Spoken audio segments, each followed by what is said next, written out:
Erizoba nsa kureba abantu babiri abaziro ebiro 26 byo kwa katano. Ombantabo harimo Helena Bonham Carter hamwe na Lauryn Hill. Helena Bonham Carter kazara ebiro 26 byo kwa katano rukumurenda nkaga na mkaga narga England kandi no muzano wa filmu. Bakije bamnominatinga omu Academy Award ahawa Best Actress omu filmu The Wings of the Dove rukumurenda chenda na mshanju obyazande nka category.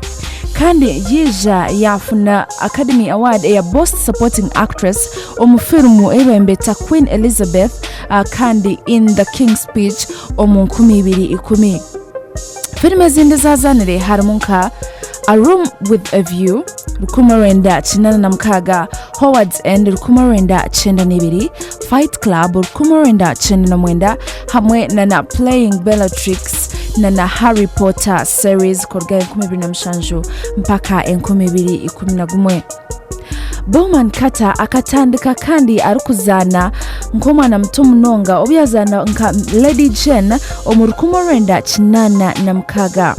Akija yakorona director obambeta Tim Burton omufilmu nka Planet of Apes omu 2021, Big Fish omu 2023, Corpse Bride omu 2025, Charlie and the Chocolate Factory, Ice in the Land, Dark Shadows omu 2012. Akija yahangura International Emmy Award ahabwo kuzana filmu kurungi mnonga omu filmu Enid. Omu 2021 yafuna BAFTA Award kandi omu filmu eyazanire omu King's Speech. Omu 2014 Prime Minister kandi kurga Britain David Cameron akija yamuhereza oba New National Holocaust Commission. Lauryn Hill akazara ebiro 26 byo kwa katano kumurenda nshajunetano n'umweshongozi kurwa America umuhanditsi w'ibishongo ni rapper, record producer kandi nazana na filmu. Ntumanya mnonga akaba ariho member wa Fugees kandi akashoza album yo kubanza ibembeta The Miss Education of Lauryn Hill. Akija kandi akurira South Orange New Jersey akatanika kweshongora kandi akiri omwana mtumnonga.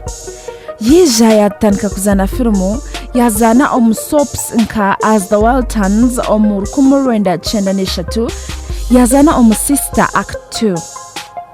Kwebe ari mu high school bakija kandi bamufuna bamjango atandikeho band wena na cousin waye otukumanya mndonga nka Wycliffe Jean bija badisandika hamwe.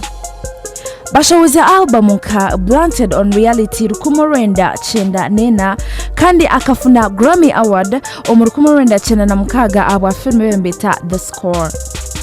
Abantu bantu babiri abazira ebiraba na mkaga byo kwa katano Helena Bonham Carter hamwe na Lauryn Hill.